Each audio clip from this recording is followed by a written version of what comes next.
Salut à tous, bienvenue sur cette vidéo, ici Yann Darwin, finance et investissement mais pas chiant. Aujourd'hui je fais le point sur les marchés et notamment les cryptos, c'est ce qui nous intéresse en ce moment. Ça vient de tomber juste avant cette vidéo, accord commercial entre la Chine et les US, en tout cas début d'accord commercial. Ils ont annoncé geler les tarifs pour 90 jours pour la plus grande partie de ceux-ci, comme ça a été fait avec les autres pays. On a déjà tous vu ce qui s'est passé, le marché a réagi. On a eu une petite impulsion haussière sur les cryptos, mais notamment sur le pétrole et sur les différents indices, avec en tête le S&P, le Nasdaq, etc.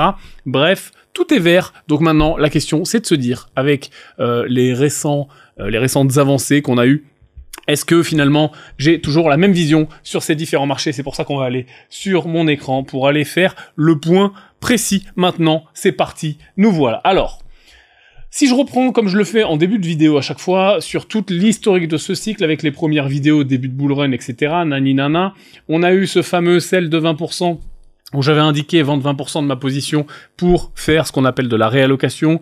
Je vous en conjure, s'il vous plaît, apprenez à prendre des profits, à faire de la réallocation. Ce qu'on veut, c'est pas forcément timer le top du marché. Quand on le fait, c'est qu'on a de la chance, c'est pas qu'on est bon, hein. Les marchés financiers bougent, tout comme les cryptos. Et quand on a un top, c'est plus un accident qu'autre chose, mais toujours est-il que ce qui nous intéresse, c'est pas d'avoir le top, ce qui nous intéresse, c'est ça, c'est de partir bas et de faire des performances, ok? Là, sur le Bitcoin, en bas, entre en bas et la prise de profit au top, on est à 200%.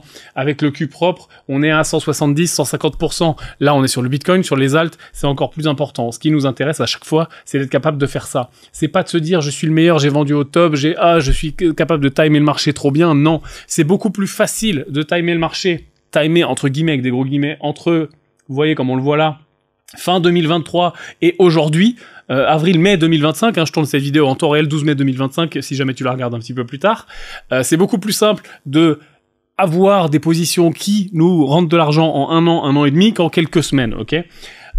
Donc, maintenant, si je prends un petit peu le temps récent, donc depuis ma prise de profit, ici, le 18 janvier, et mon Q propre qui, j'aurais défini ce qu'est un Q propre, les amis, pour moi, le Q propre non commun, qui consiste à vendre ses positions moyen-long terme pour passer en court terme. Le Q propre ne veut pas dire forcément sortir complètement du marché, le Q propre veut dire tout simplement, je prends mon MT, LT, et je bascule en court terme, ok?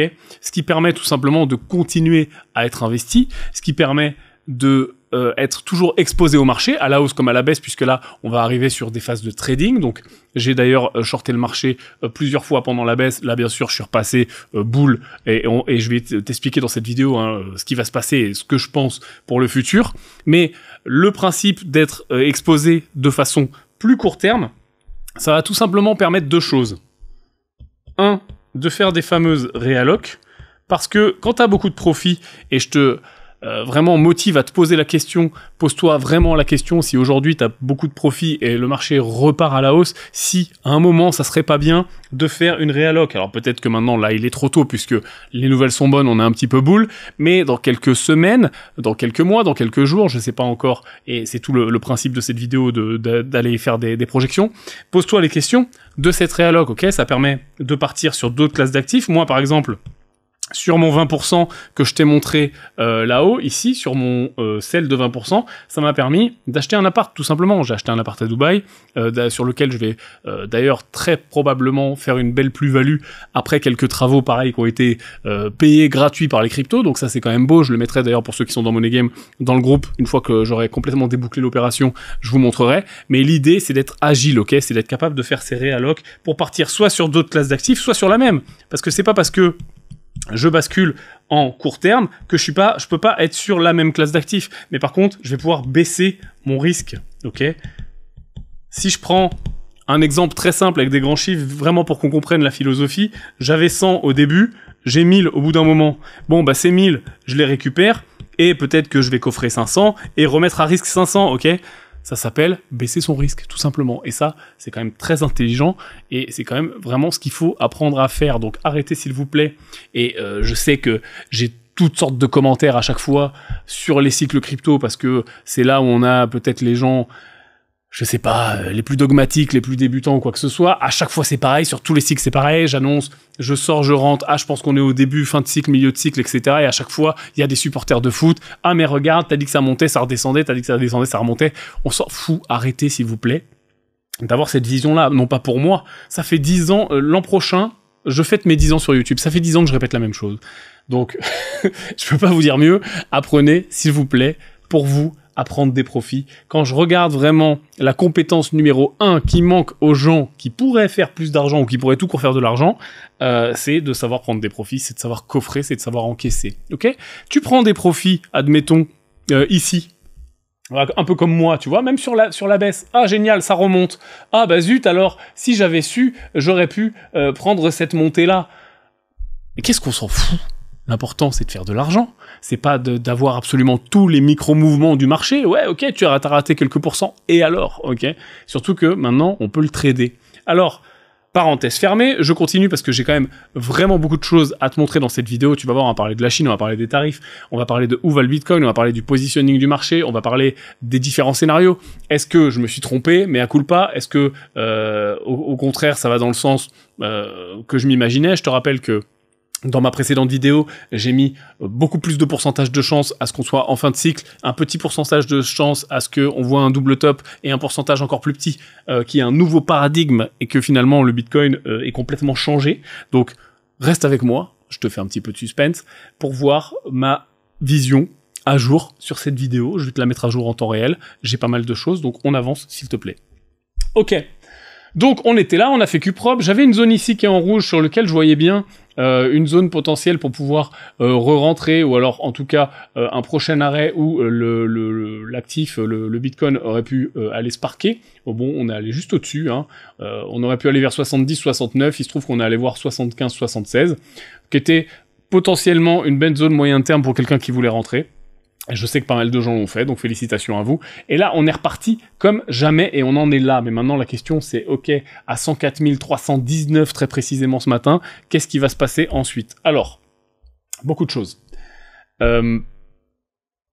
Premièrement, pourquoi, je te reparle de réallocation, je retourne sur, regarde, faire mes dessins incroyables.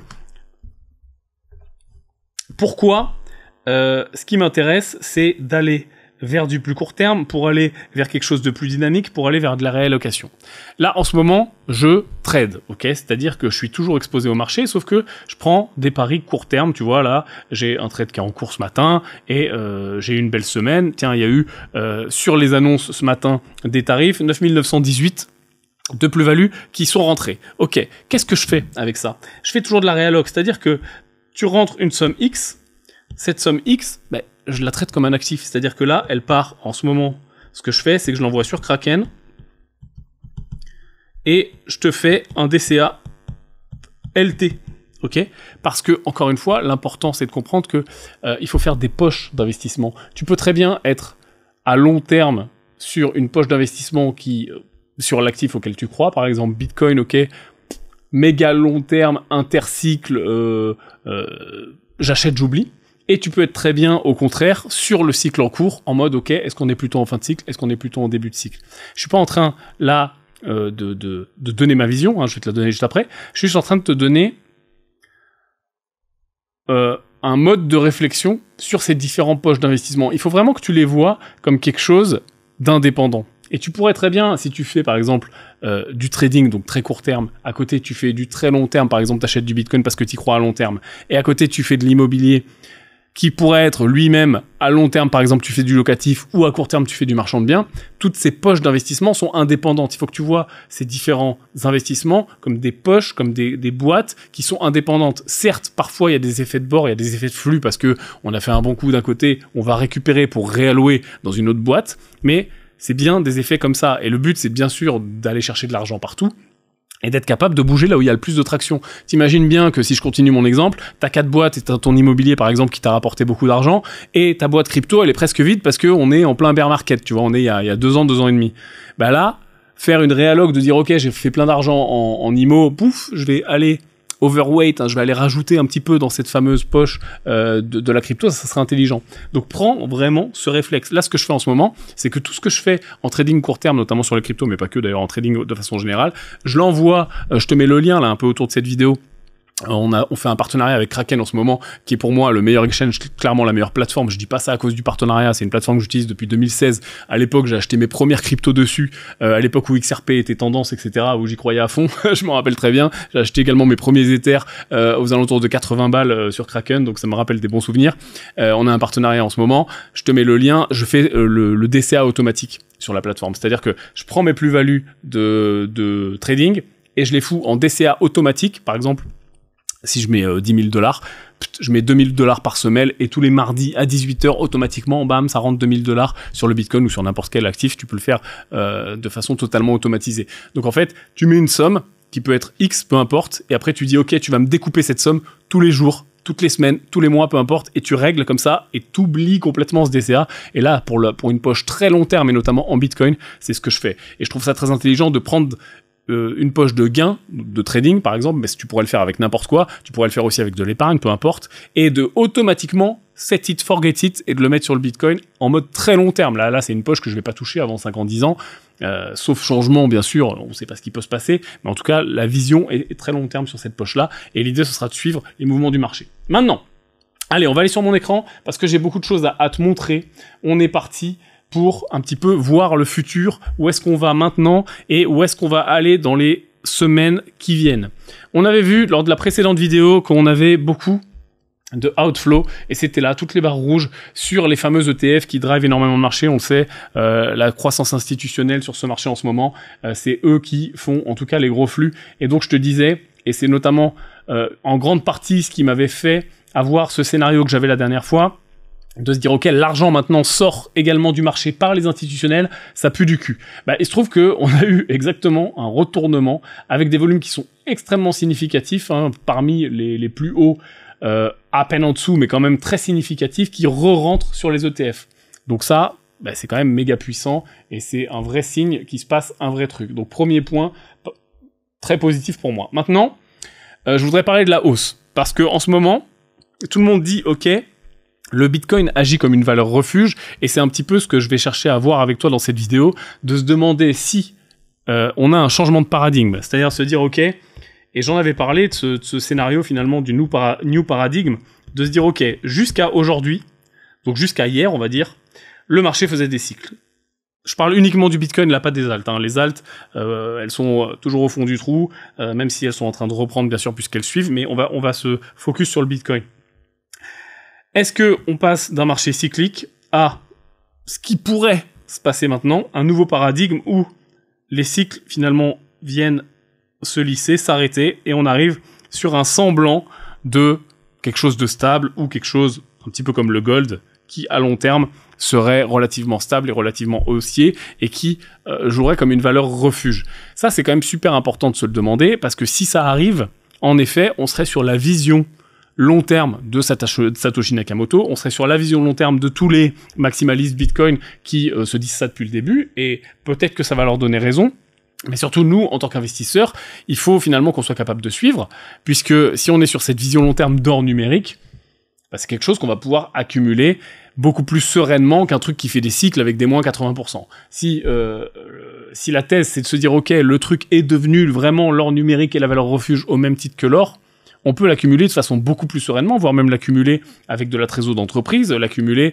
vraiment comme un actif, bon père de famille, papa, maman, comme ton grand-père qui achetait des louis d'or, tu vois. Alors, pour mettre un peu de l'eau dans ce moulin-là, on va aller sur mon écran et je vais me poser la question de est-ce que en ce moment, le Bitcoin est une valeur refuge, ou est-ce que les mouvements se font autrement? Première chose que je voulais te montrer, qui est quand même super important, c'est le dollar. Ok, là, je t'ai affiché sur l'écran les différents rates, le forex en fait, du dollar contre d'autres monnaies. Parce que je te rappelle que quand on donne une monnaie, ok, quand on dit le dollar baisse, ça ne veut absolument rien dire. Une monnaie, est toujours évalué contre une autre monnaie. C'est pas du dollar contre rien, contre de l'air, contre un bout de bois. Non, c'est du dollar contre de l'euro, du dollar contre de la yen, du dollar contre du dollar canadien, du dollar contre du franc suisse, etc. C'est exactement ce que j'ai affiché ici. Ok, on a du dollar contre de l'euro. Ici, c'est la première courbe. Puis contre la yen, puis contre le dollar canadien, puis contre le franc suisse. Et tout en bas, on a ce qu'on appelle le dollar index, qui finalement, en un seul indicateur, plutôt que de les regarder tous un par un, le dollar index, ce qu'il fait, c'est que il nous fait un peu la moyenne, hein, entre guillemets, sans rentrer dans le détail, de tout ça. Et donc, on est capable de calculer un index qui va refléter un peu le dollar contre un panier de devises qui est un peu tout. Ok, donc ça permet de regarder un seul indicateur au lieu d'en regarder plusieurs. Mais là, je les ai tous affichés pour qu'on se rende bien compte que le dollar baisse contre toutes les autres monnaies, hein, contre un panier de devises de tous les pays, ok. Donc là, la courbe est inversée puisque c'est euro-dollar, hein, donc quand ça monte, c'est que le dollar s'affaiblit, et là, c'est l'inverse, donc quand ça baisse, c'est que le dollar s'affaiblit. Donc on voit bien qu'il y a une corrélation depuis le début des annonces des tarifs d'une baisse de pouvoir d'achat du dollar. C'est vraiment de ça dont on parle. Le dollar vaut moins cher, ok.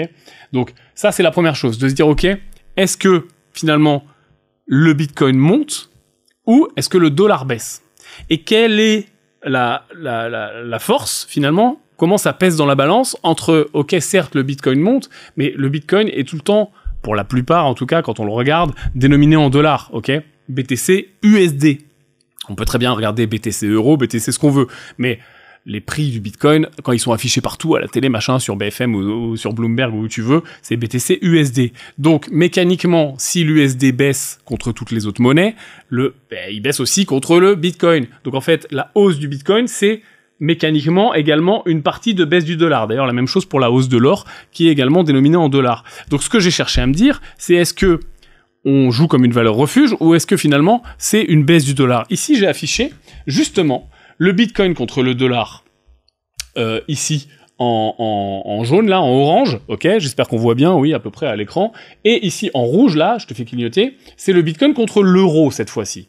Et donc là, on va se rendre compte que je vais aller juste faire commencer la courbe sur le pic de plus haut, voilà, et on se rend compte que finalement, eh bien, le Bitcoin contre le dollar a une meilleure performance, puisque depuis le plus haut, on est à moins 1,47, moins 2, hein, ça dépend de depuis quand je regarde, vraiment, c'est pas extrêmement précis. Et le Bitcoin contre l'euro, cette fois-ci, est à moins 8. Donc on voit que le Bitcoin contre l'euro est en retard versus le Bitcoin contre le dollar. Pourquoi? Parce que c'est le dollar lui-même qui est en retard, c'est pas le Bitcoin, parce que un Bitcoin égale toujours un Bitcoin, ok? Par contre, un Bitcoin contre du dollar est plus en retard. Maintenant, si je vais regarder depuis les plus bas, donc vraiment le plus bas du plus bas ici, eh bien on voit encore une fois la même chose. Le Bitcoin contre le dollar a fait plus 37% depuis le plus bas, et le Bitcoin contre l'euro a fait plus 34% depuis le plus bas. Donc on voit que ce delta-là, c'est l'effet finalement de perte de pouvoir d'achat du dollar, de perte de force du dollar, ok? Donc c'est la première chose, le premier élément qu'on va garder dans un coin de notre tête par rapport au fait de est-ce qu'on a cette valeur refuge ou pas. On a certes un Bitcoin qui monte, puisqu'il monte contre toutes les devises, hein, on aurait pu s'amuser encore à les faire toutes, hein, le Bitcoin contre la yen, etc. Mais contre le dollar, il monte beaucoup plus. Donc, on a cette partie de dévalorisation. Deuxième chose qu'on a, c'est qu'on a cette partie short squeeze. Quand un actif fait quelque chose d'extrêmement violent, comme on l'a vu, donc Trump annonce les tarifs, bam, le marché il est là, pof, il dégueule. Et puis d'un seul coup, il y a une ou deux bonnes nouvelles, et paf, ça explose, ça fait un immense V-bottom. En fait, ce qui se passe ici, pourquoi ce mouvement est extrêmement violent? Parce que, certes, le marché est content, donc j'ai envie de marquer youpi. Donc ça, c'est argument 1, oui, le marché est content, il y a en effet des bonnes nouvelles. Argument 2, c'est tout simplement du covering de short, ok? Du short squeeze. Quand on short ici, donc quand tout le monde vend, ok, donc il y a les gens qui vendent parce qu'ils sortent, ok, donc il y a la vente pure et dure, et il y a aussi les gens qui shortent parce qu'ils parient à la baisse, ok. Ces gens-là, quand ils doivent racheter leur short, je veux dire, une fermeture de short, c'est un achat, ok. J'en avais parlé l'autre fois, et c'est vrai que je me rendais pas compte qu'il y avait autant de gens qui avaient pas réalisé ça, mais quand je ferme un short, c'est comme si j'achetais. Je rachète mon short, ok? Donc, pour le marché, pour le carnet d'ordre, c'est un achat. Donc, j'ai les gens qui arrêtent de vendre, plus les rachats de short, plus les gens qui achètent parce que youpi, bonne nouvelle. Donc ça concourt à faire cette explosion finalement à la hausse et à faire ce V-bottom avec énormément de volatilité. Et c'est finalement ce qu'on peut voir ici. On a eu beaucoup de liquidations ici, Alors, sur la chart, là, ça n'a pas l'air important parce que il y a juste ce trait rouge, là, mais ce trait rouge, c'est quasiment 1 milliard de liquidations short. Donc, c'est les shorts qui se ferment, soit parce que ils se ferment dans la panique, ok? Donc, les gens qui cliquent vraiment sur le fermer, donc là, c'est pas ce qu'on voit, ou soit parce qu'ils se font ce qu'on appelle liquider, c'est-à-dire que c'est même pas la personne qui ferme son short, qui rachète son short, c'est carrément le broker de la personne, en tout cas l'exchange de la personne, qui dit « Oulala, là, attention, ta position, elle va au trou, tu vas me devoir de l'argent, tu peux pas me devoir de l'argent, t'es mon client, donc plutôt que te laisser passer en négatif, je coupe ta position, donc je liquide ta position, et c'est exactement ce qu'on voit là. Donc tout ça, un petit peu cet alignement des planètes entre 1, un dollar faible, 2, des bonnes nouvelles, 3, bah forcément des bonnes nouvelles, donc des arrêts de vente, et 4, des shorts qui se rachètent, tout ça concourt à faire cette magnifique montée que on voit ici, qui est en effet un magnifique V-bottom, qui est de la plus belle beauté. Maintenant, la question, c'est de se dire, ok, qu'est-ce qui va se passer ensuite? Alors, du coup, je vais aller regarder un petit peu ce qui va se passer ensuite. Alors, première chose, c'est le positioning. C'est de se dire, ok, on a eu des rachats de short, on a eu des liquidations. Maintenant, ils sont où les gens? Ils sont positionnés comment? Ok, est-ce qu'il y a des risques de liquidation dans un sens ou dans l'autre? Donc là, ce qu'on voit hein, globalement, pour simplifier, ça va être les stops. Ok, c'est-à-dire que où est-ce que les gens vont se faire liquider si jamais le prix bouge dans un sens ou dans l'autre? Et donc on voit qu'il y a deux éléments de liquidation juste en dessous du prix et juste au-dessus, avec un peu plus de gens qui sont longues cette fois-ci, puisqu'on a plus de liquidation de ce côté-là. Donc le marché est globalement positionné à peu près à l'équilibre. Je vois pas de ce côté-là d'indice qui me dirait waouh, c'est un truc de fou. Deuxième chose où je me dis ok, c'est un peu strong ce qui se passe, c'est que finalement il y a des prises de profit. Donc ce qu'on voit ici entouré en jaune, la courbe verte qui monte, c'est finalement les prises de profit. Ok, c'est-à-dire que les gens prennent des profits sur ce V-bottom, c'est-à-dire qu'ils ont acheté en bas ou encore plus bas, et le prix repart à la hausse, et ils encaissent, donc ils vendent, hein. Et malgré ces prises de profit, malgré ces ventes, le prix est strong, le prix se maintient, le prix se tient vraiment très fort, et donc ça, c'est un élément, en effet, qui est très clé sur le fait de dire que l'actif en question est fort. C'est pas juste du covering de short, c'est pas juste de la liquidation, c'est également des prises de profit, des gens qui sortent du marché en partie ou en totalité, et la plupart en partie actuellement quand on regarde les bagues des long-term holders, et malgré ça, le cours se tient. Donc ça, c'est un vrai élément puissant, en effet, qui va dans le sens du nouveau paradigme. Ensuite, on a ici l'open interest. Pourquoi on regarde l'open interest? Là, globalement, c'est les produits dérivés, ok, et notamment les options. On regarde, en gros, est-ce qu'il y a beaucoup de contrats ouverts? C'est exactement ça, l'open interest. On regarde le volume d'argent qu'il y a dans le marché des dérivés, notamment les options qui nous intéressent ici. Et en gros, plus il y a d'argent là, plus, certes, il y a de l'entrain pour l'actif, c'est-à-dire que les gens veulent participer, les gens sont dans le marché. Ça augmente aussi, bien sûr, le risque de volatilité, le risque de liquidation quand on a un positioning qui est trop extrême d'un côté ou de l'autre, mais on a vu que c'était pas encore le cas. Par contre, ce qu'on voit, c'est que l'open interest est très très très fort, très haut, même plus haut que les deux différents top locaux qu'on a eu un petit peu plus tôt. Et historiquement, il est relativement haut. Donc ça, pareil, c'est un vrai élément qui montre que le marché est strong et que cette recovery est assez importante. Maintenant, ça me suffit pas. C'est-à-dire que, ok, le marché est fort, la recovery est réelle, on n'est pas juste sur du short squeeze. Maintenant, j'ai envie de savoir, est-ce que le Bitcoin va se comporter comme une valeur refuge? Et au-delà de ça, est-ce que, sans parler de valeur refuge, parce que c'est peut-être encore un petit peu trop tôt, est-ce que finalement, on va avoir cette volatilité importante? Est-ce qu'on va encore revoir des moins 80? Et où est-ce qu'on en est également dans le cycle? Et est-ce que les gens ont raison de parier de plus en plus à long terme sur cet actif? Alors, pour ça, il faut que je t'explique quelque chose qui est un peu complexe, mais pas non plus extrêmement complexe, qui est ceci. Alors, je vais te le vulgariser encore une fois. Ce qu'on voit là, c'est la volatilité implicite sur les options. Pareil, pourquoi je m'intéresse aux options? Parce que avec les futurs, c'est un petit peu, pour une partie du marché, et notamment pas mal d'institutionnels, une façon de parier directionnellement sur l'actif, ok? Parier directionnellement, ça veut dire quoi? C'est pas un gros mot de finance, c'est parier sur la hausse ou la baisse, ok? Il y a également des moyens de parier que ça bouge pas, hein. Il y a des stratégies avancées qui permettent de parier justement qu'il n'y aura pas de volat et de gagner de l'argent quand ça bouge pas. Ok, c'est des stratégies qui sont peut-être un petit peu moins connues des particuliers, mais chez justement les gens là auxquels je m'intéresse et les produits dérivés auxquels je m'intéresse, ça c'est des stratégies qui sont tout à fait valables et disponibles. Ok, donc c'est pas de celle-là qu'on va parler. Là, on va parler de stratégies directionnelles, c'est-à-dire celles qui permettent de parier à la hausse ou à la baisse. Maintenant, il faut comprendre que quand on a un contrat dérivé, et notamment les options dont on va parler maintenant, on a quelqu'un qui va distribuer ces contrats-là, d'accord? Les options, comme plein d'autres contrats dérivés, ne sont pas des actifs spot, ok? Un actif spot, par exemple le BTC, bon bah j'en achète un, j'en achète deux, voilà, il est physique, entre guillemets, même s'il est numérique, mais il pourrait être physique, comme par exemple, et si je te prenais le parallèle avec l'or, eh ben j'aurais le choix d'acheter une pièce d'or, un lingot d'or, une once d'or, peu importe, c'est quelque chose de physique, même s'il peut aussi être dématérialisé, je peux très bien acheter une once d'or dématérialisée et jamais prendre livraison de mon or, mais c'est quelque chose, entre guillemets, de physique, ok, c'est quelque chose de spot. Maintenant, les contrats dérivés, dont les options, c'est des contrats qui vont permettre de parier sur plein de trucs, mais globalement directionnellement ou pas directionnellement, sur de la volatilité ou sur un prix futur, ok, à la hausse ou à la baisse, etc. Et de prendre tout un tas de sécurité, que ça soit de livraison sur le prix, etc. On va pas rentrer plus dans le détail, ce qu'il faut comprendre, c'est juste ça. Maintenant, les gens qui distribuent ces contrats-là, ok, qu'on va appeler des fameux market makers, hein, moi je vais... Voilà, des makers, hein, entre nous, c'est des institutions financières qui sont tout à fait autorisées à faire ça, ok, qui sont connues, qui ont pignon sur rue, et qui vont tout simplement commercialiser ces contrats-là. Comme un émetteur d'ETF émettrait un ETF avec tout le bordel et juridique et en back-office qu'il y a derrière, hein, parce que c'est pas juste je décide de mettre un ETF sur le marché, tu vois, il se passe quand même des choses derrière, des flux financiers, ok. Cet émetteur d'ETF est autorisé à mettre un ETF sur le marché, ben là c'est la même chose, il y a des émetteurs de produits dérivés qui sont autorisés à mettre des produits dérivés sur le marché, ok.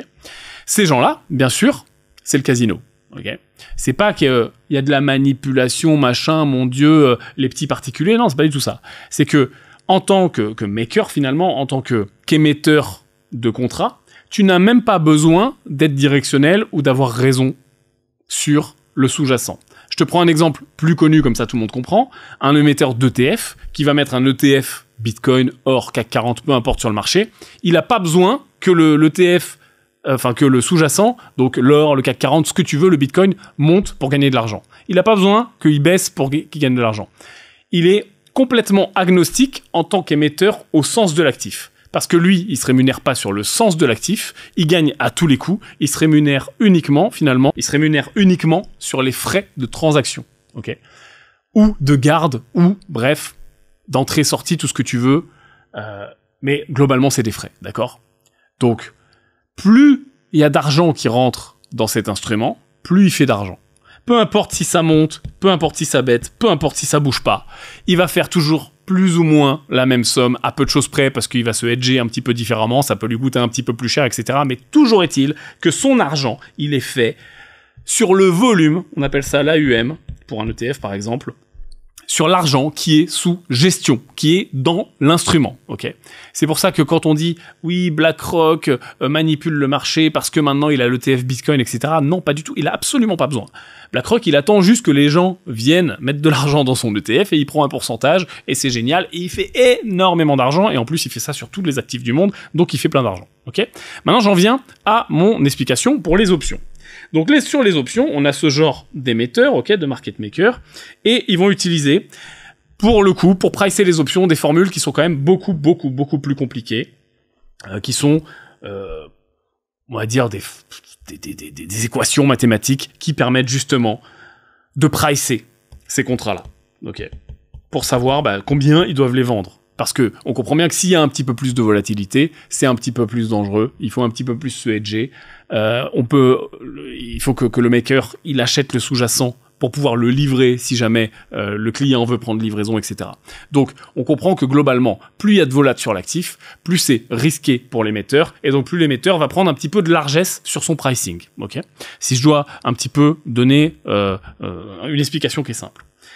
Donc, ce qu'il va faire dans son équation à plusieurs inconnus très compliqués, il va mettre une variable qui est l'IV, ok, qui est la volatilité implicite, ok. Donc IV en anglais, implied volatility, volatilité implicite en français, d'accord.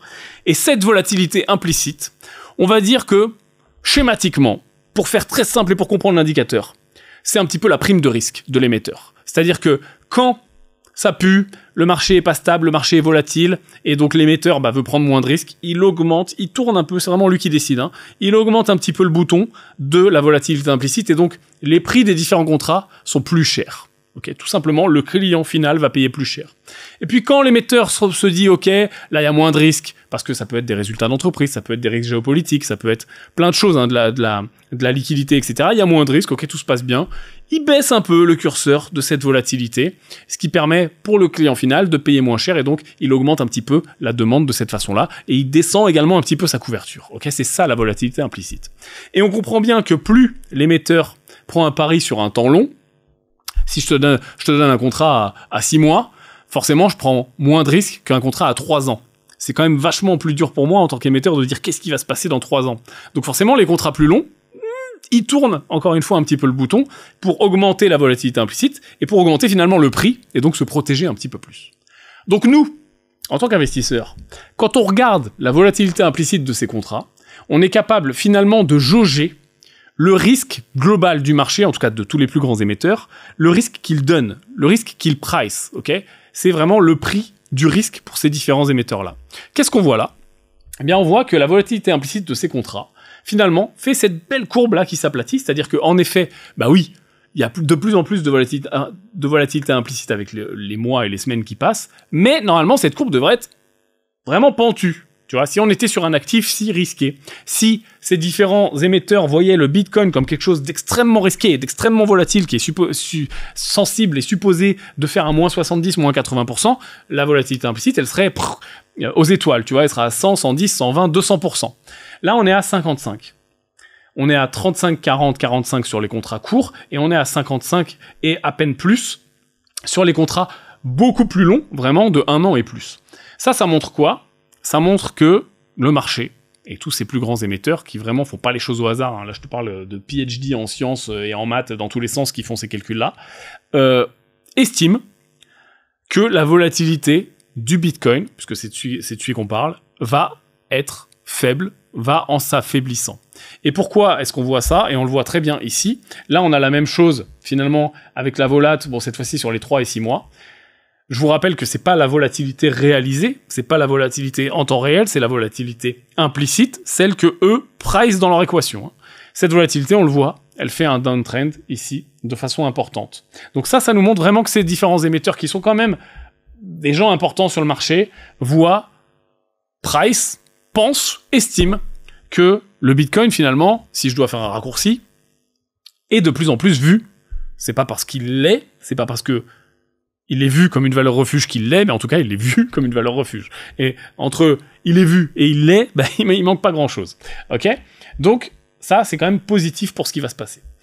Donc, si je dois m'arrêter à la moitié de cette vidéo, où on vient de voir tous les éléments positifs, j'ai envie de te dire que, et après on ira voir un petit peu les éléments dangereux, on voit que BTC est un petit peu en train de, justement, aller vers ce new paradigme dont on parlait. Ou en tout cas, la vision du marché maintenant, tout de suite, c'est celle-là. Attention, c'est pas parce que la vision du marché maintenant, tout de suite, c'est celle-là, que la vision dans 3 mois, ça sera pas les cryptos, c'est une arnaque, au secours, faut disparaître. Tu vois ce que je veux dire ? C'est tout le principe des bulles spéculatives, c'est tout le principe des marchés cycliques. Et on l'a déjà vu plusieurs fois, le marché et les différents acteurs dire c'est bon, cette fois-ci c'est la bonne, et le truc c'est quand même repéter la gueule. Donc, je suis incapable de dire, et le marché lui-même est incapable de dire ce que ça sera dans 6 mois ou dans 1 an, mais en tout cas, la vision tout de suite maintenant, suite à cette recovery et suite aux bonnes nouvelles qu'on a, c'est ça. C'est le Bitcoin, mon Dieu, c'est un new paradigme, c'est génial, ça descendra plus jamais. Ce qui est ouvert à débat. Toujours est-il que c'est la vision de maintenant. Il y a aussi d'autres gens, et ça peut être ton cas, et c'est pas spécialement bête comme raisonnement, qui se disent, ok, là où on est maintenant avec le Bitcoin, c'est quoi le pire qui puisse arriver ? Où est-ce qu'on le voit redescendre si jamais ça part dans les choux ? Où est-ce qu'on va aller si jamais le bordel part en bear market ? Ok, ça y est, c'est fini, on fait notre double top, ou alors on fait notre nouveau top, peu importe à combien, et puis on repart dans les choux, et puis c'est parti, et puis cette fois c'est pas différent, et on fait encore nos cycles habituels. Il y a plein de gens qui se disent aujourd'hui où est-ce que le bordel va redescendre, parce qu'il y a quand même beaucoup plus d'argent à l'intérieur, on voit qu'il y a cette contraction de la volatilité, et réalisée et implicite, et on se dit, le truc va pas redescendre à 8 000, 3 000, 12 000, 20 000, comme les fois d'avant, 32 000, peu importe. Et donc il y a un petit peu un consensus sur ce prix minimum d'où on pourrait se retrouver. Alors on a toujours les mêmes mythes un petit peu, on redescend jamais sous les plus hauts du cycle précédent, etc., etc. Tiens, on va aller voir un peu là une courbe pour se demander un petit peu ce qu'on pourrait faire. Alors ça va être un peu dégueu, je vais passer en weekly, hop, on va juste perdre, voilà, mes différentes notes, mais c'est pas grave. Donc le cycle précédent, on avait un top à vers 68, 69, ok, donc on pourrait se dire, il y a plein de gens qui se disent, ok, on descendra pas plus bas, et puis il y a d'autres gens qui se disent, ok, bon, bah, peut-être qu'on va revisiter un petit peu plus bas, il y a une espèce de consensus aux alentours des 50, 55, et assez peu de gens se disent, waouh, on va vraiment aller dans les choux, comme en début de ce cycle, vers les 24, 25. Mais du coup, on peut quand même faire un peu de prospective à partir de là. Si on dit, ok, le plus bas, même si on repart, ça sera 70, scénario 1, ça sera 50, scénario 2, ou ça sera 25, scénario 3, bah, on est capable de se faire justement de la prospective et de se dire, ok, bah, le pire, ok, on a un premier pire à 70, un deuxième pire à 50, et un troisième pire à 25. Avec le prix d'aujourd'hui, c'est-à-dire, on va arrondir aux alentours de 100. Qu'est-ce qui est le plus risqué? Et là, c'est la question qu'il faut que tu te poses si tu veux être moyen long-termiste. Pas court-termiste, mais moyen-long-termiste. Qu'est-ce qui est le pire? Rater de 100 from 100, donc aujourd'hui à X demain. Alors après, maintenant, c'est une question de ta vision sur le cycle. Si ta vision sur le cycle, c'est 150, bon, moi, je mets pas trop de risque de rater de 100 à 150, ma vie va pas changer. Par contre, si le plus haut du cycle, c'est 300, 500, ou comme disent certains, 1 million ou plus, c'est sûr que l'opportunity cost de rater de 100 à 1 million est très grande. Et donc, l'opportunity cost de passer de 100 à 50 est plus basse. Donc, en fait, on peut faire, toujours pareil, hein, une espèce de balance de risque-rendement, et de se dire, ok, où se situe mon opportunity? À quoi je crois en termes de baisse? À quoi je crois en termes de hausse? Et qu'est-ce qui est le plus risqué?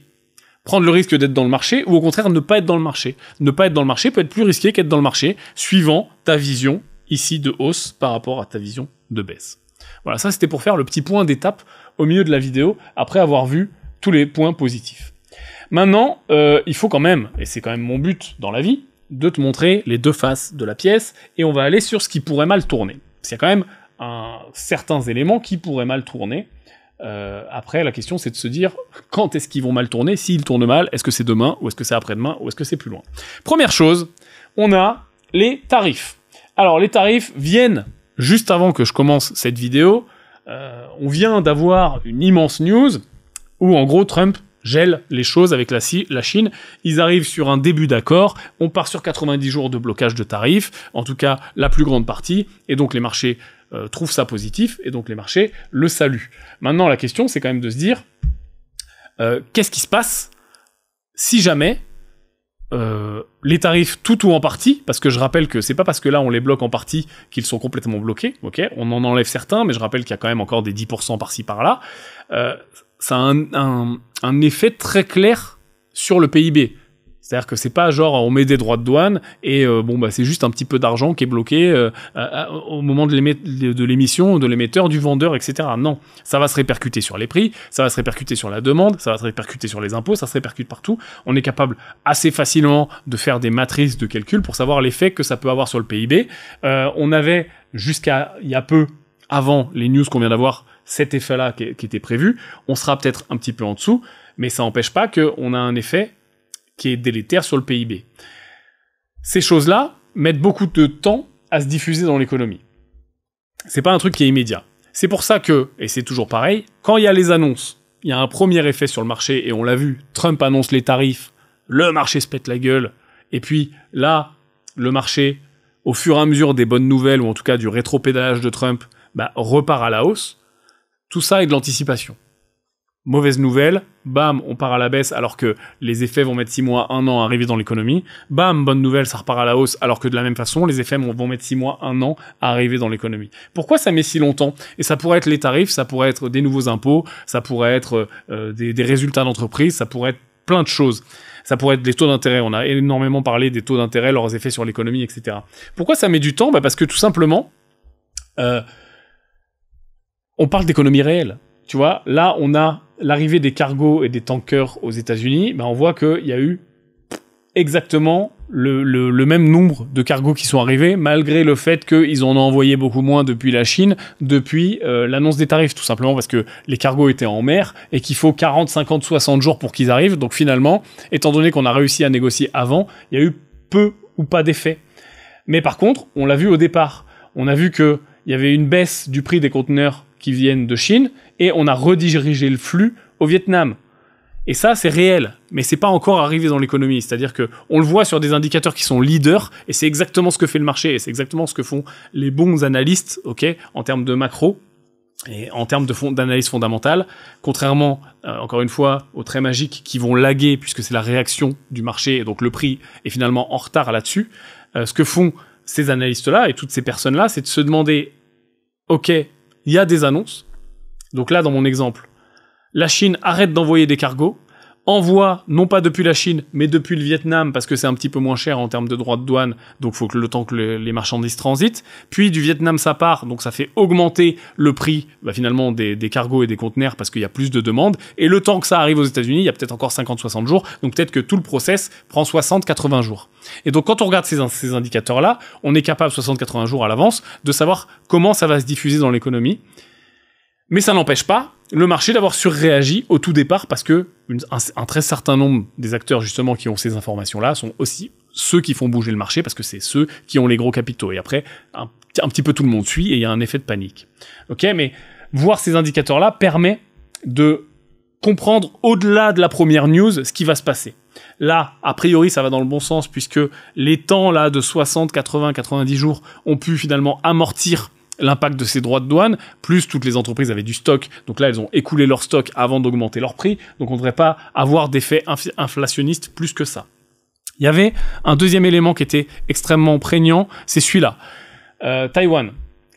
Faut juste comprendre quand même que, bon là ça devient de moins en moins vrai, puisque on a un accord qui est en train de se mettre en place, mais je suis quand même obligé de t'en parler parce que si l'accord rétropédale ou si à l'avenir il y a de nouvelles tensions entre la Chine et les États-Unis, Taïwan, c'est quelque chose qui est au centre depuis très longtemps de tensions géopolitiques et si jamais ça arrive, alors là, on va traiter ça comme une parenthèse et toucher du bois puisqu'on est en train de désescalader, donc ça ne devrait pas arriver et ça sera ok pour le Bitcoin, mais toujours est-il que si ça arrive dans le futur, il faut être très au courant de cette histoire-là parce que je vais te montrer à quel point elle peut ruiner l'économie mondiale. C'est-à-dire que là, on est sur le level de la même chose que la crise des subprimes.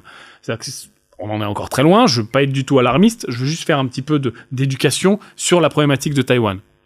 Taïwan, je te refais pas l'histoire, renseigne-toi sur l'info si ça t'intéresse, mais globalement, est un territoire chinois, mais qui en même temps revendique finalement son indépendance. Et donc la Chine menace tout le temps de venir tout simplement par la force récupérer l'île. Et on le voit que très régulièrement, il y a de plus en plus, et avec le temps et avec les années, de pression et d'exercices militaires autour de l'île où ils s'entraînent tout simplement à une invasion. Ils sont en train de te faire le remake du débarquement. Tous les 6 mois, tous les 1 an, ils positionnent des vaisseaux de guerre, etc. Et ils s'entraînent à débarquer à Taïwan pour récupérer l'île de force. Mais tu vas me dire pourquoi, qu'est-ce qu'on s'en fout de Taïwan? Alors le vrai problème de Taïwan, il est très simple, c'est celui-là. Taïwan fabrique la majorité, l'immense, l'écrasante majorité des semi-conducteurs du monde. Et aujourd'hui, on ne fait rien sans les semi-conducteurs. Tout ce qui se passe aujourd'hui, maintenant, moi, dans ce studio, toi, sur ton téléphone, et toute ta maison, et absolument ta voiture, et absolument 100% de tout ce que tu utilises au quotidien, utilise des semi-conducteurs, des puces électroniques, très clairement, pour le dire vulgairement. Et tout ça vient d'Asie, 64% Taïwan, 9% Chine, donc autant dire que c'est la même chose, donc on monte à quasiment 75%, plus la Corée du Sud, qui a un 18 qui vient un petit peu sauver le truc, et les US à 6. Donc, si je fais des jeux de pouvoir assez simples, j'ai 75% d'un côté pour la Chine, et quelque chose comme 20-25 pour les US qui seraient plutôt alliés avec la Corée du Sud, ok? Donc on voit très bien que c'est un petit peu violent. Deuxième chose, c'est que, tiens, tous les plus gros clients de TSMC, donc qui est la boîte sud-coréenne qui fait 90% de tous les composants que je t'ai montrés avant, tiens, tous les clients sont les plus grosses boîtes américaines. Apple, Qualcomm, AMD, Broadcast, Nvidia, toutes ces boîtes sont américaines, Amazon bien sûr, Intel, etc. Si demain, il y a un embargo, il y a un blocage, il y a une guerre, et que la Chine, par la force, prend finalement la propriété intégrale de cette entreprise et de Taïwan, donc il n'y a pas que cette entreprise, c'est bien sûr de très loin la plus grosse, mais il y a aussi toute la value chain des semi-conducteurs qui sont là-bas. La Chine peut, d'un claquement de doigts, paralyser l'économie mondiale. Ça, c'est aussi simple que ça. Je te rappelle ce qui s'est passé pendant le Covid, on en parlait en long, en large et en travers sur cette chaîne, des effets et des pénuries de semi-conducteurs qu'on avait eu et tout le bordel que ça avait généré, et notamment l'inflation, et une très grosse partie, une belle partie de l'inflation venait de ces disruptions sur la supply chain. Là, la Chine peut vraiment foutre la grosse merde. Et ils ont un petit peu montré les bras, ils ont un petit peu mis la pression, et je pense que si l'équipe américaine rétropédale aussi un petit peu, ça faisait certainement partie de leur stratégie de taper fort puis de rétropédaler, mais je te garantis que la Chine, c'est pas genre les petits mecs, tu vois, inadaptés de la campagne, qui sont capables de rien. C'est un pays qui peut vraiment foutre un immense bordel dans l'économie mondiale, et un level crise des subprimes, crise financière mondiale, etc. Donc parenthèse fermée, on est en train de désescalader. Ça risque pas d'être trop le bordel avec vraiment les news qu'on a eu ce matin juste avant que je commence le tournage, mais à surveiller, et quand il y aura des crises dans le futur également à surveiller, ça peut être vraiment quelque chose de super prégnant, et si ça se passe avant que ça se passe, c'est pareil, le marché va l'anticiper, ok ?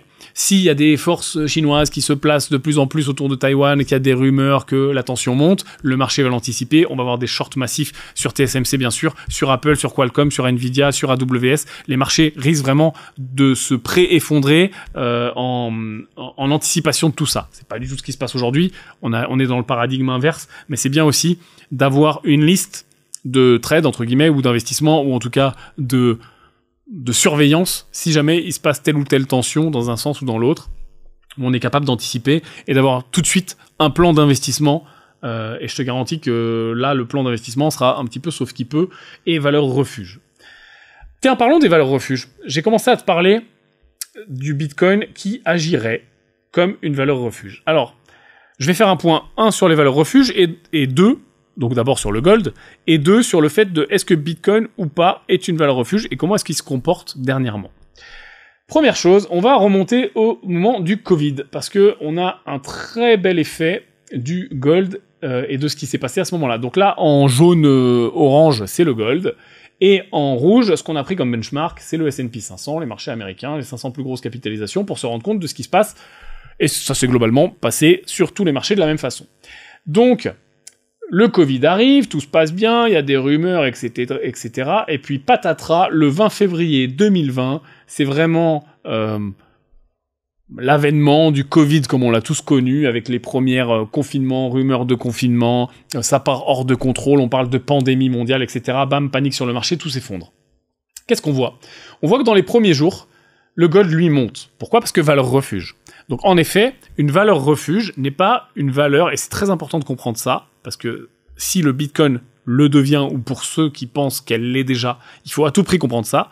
Une valeur refuge, c'est quelque chose qui se comporte comme un dérisqueur pour le marché, c'est-à-dire qu'ils vont aller chercher du refuge, comme son nom l'indique dans cette valeur-là, mais c'est pas pour ça que l'actif ne baissera pas en cas de crise mondiale, de guerre, de Covid, de pandémie, de ce que tu veux. Et on le voit très bien là. C'est-à-dire qu'au début, en effet, il y a une hausse du gold, donc là on est complètement décorrélé avec les marchés. Hausse du gold, baisse des marchés, deuxième jambe de baisse des marchés, deuxième hausse du gold, et puis d'un seul coup, pourquoi, ici, le gold lui-même, attends, je te le zoome un petit peu, là, le gold lui-même se pète la gueule d'une façon magistrale, puisqu'il avait fait ces deux hausses. Si je prends le plus haut, le plus bas, on a un moins 12% qui, pour l'or, est une volatilité énorme, puisque historiquement, l'or est très peu volatile, et d'ailleurs on le voit sur sa perf, c'est pour ça qu'il sous-performe à long terme les marchés actions. Donc, la valeur refuge ne s'est pas comportée comme un refuge. Pourquoi ? Alors, elle s'est comportée comme un refuge, mais elle a fait un cycle entier. C'est-à-dire que tous les assets peuvent faire des cycles, et un cycle peut être très rapide. On a l'achat du refuge, parce que les gens achètent, pour contrer finalement la baisse des actifs plus risqués. Ok ? Mais qu'est-ce qui se passe ?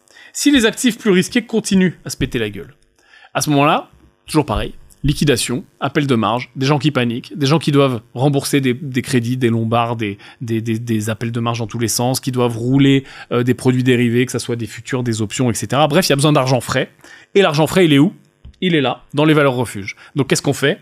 On vient vendre cette valeur refuge pour récupérer du cash. Et donc, patatras, la valeur refuge se pète la gueule de la même façon que le marché, puisque la valeur refuge, c'est là où il y a la liquidité à ce moment-là. Donc faut faire très attention à ça et comprendre ça quand on s'intéresse au marché.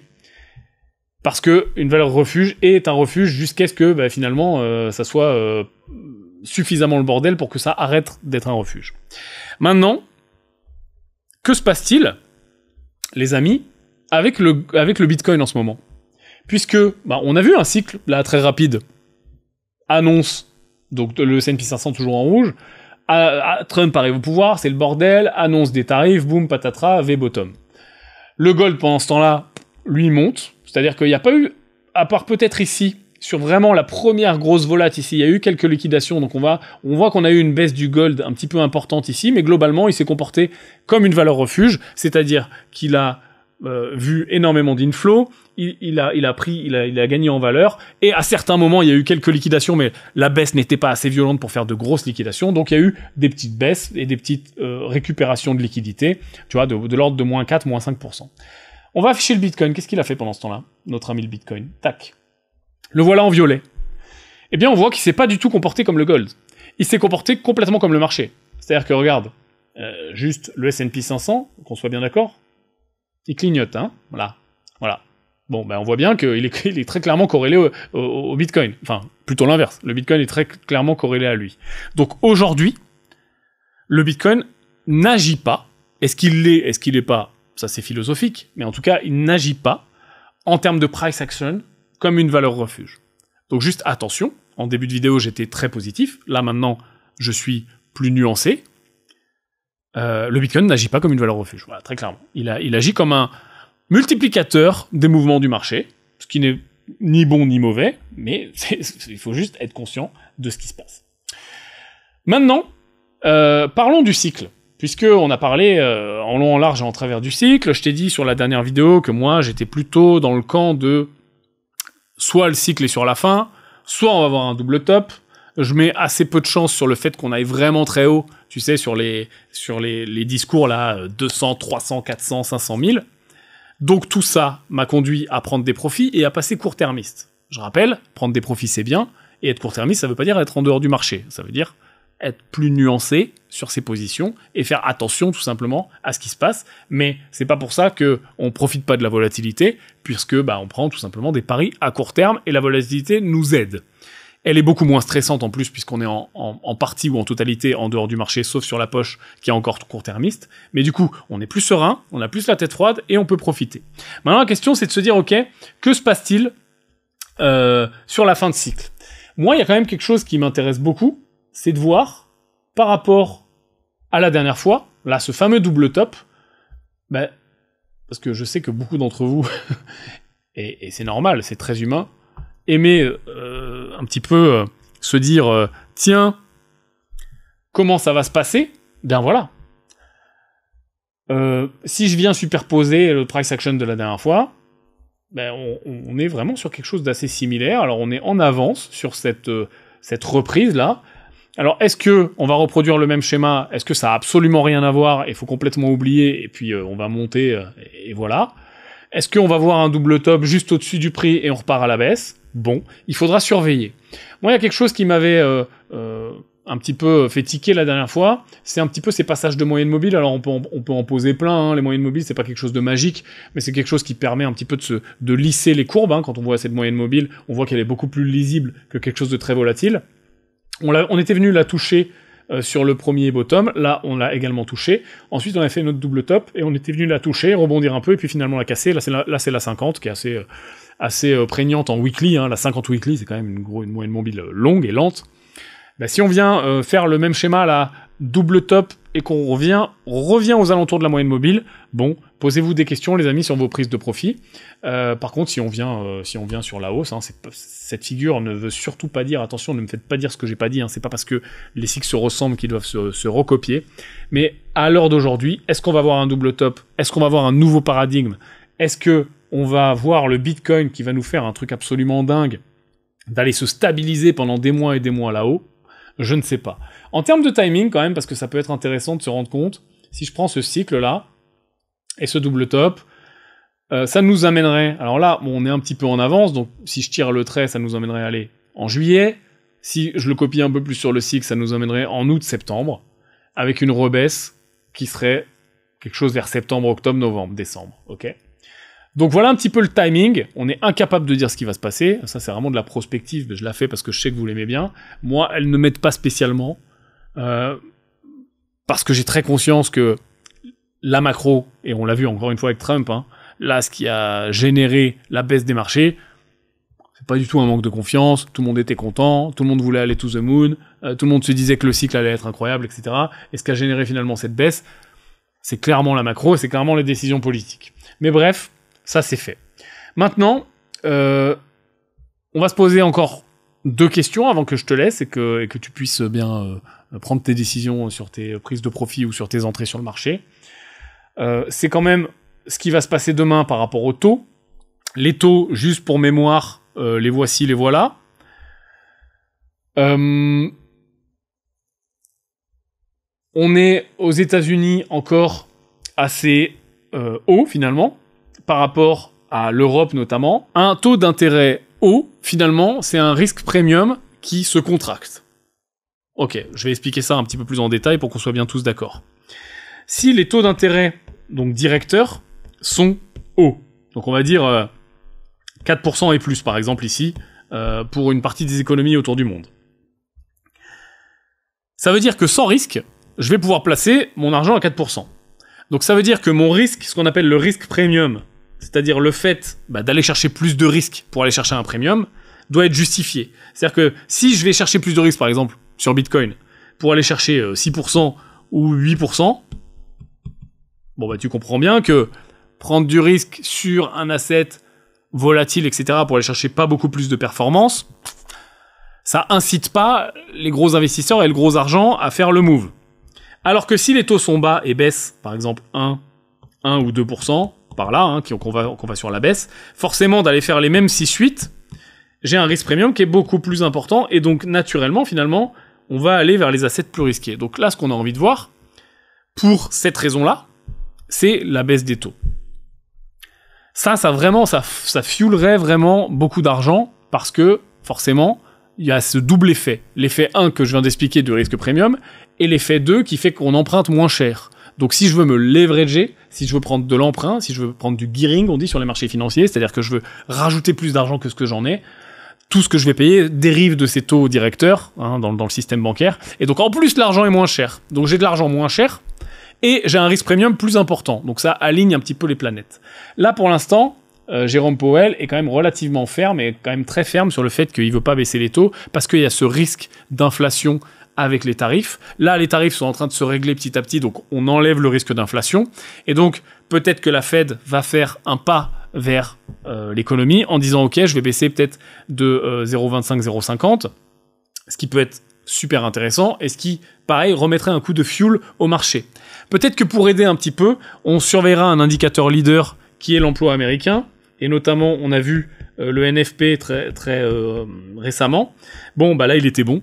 Mais là, ce qu'on a envie de voir, c'est qu'il soit mauvais, tout simplement. C'est-à-dire que si l'emploi américain baisse, étant donné que la Fed a une double mission, je rappelle, qui est la stabilité des prix et également l'emploi, forcément, si l'emploi prend un hit, il est très possible et potentiel que ça accélère la baisse des taux. Donc on surveillera en indicateur leader ce NFP et les autres chiffres de l'emploi américain, et on verra, et tu verras, j'ai pas besoin d'être Madame Irma pour le prédire, que bad news will be good news.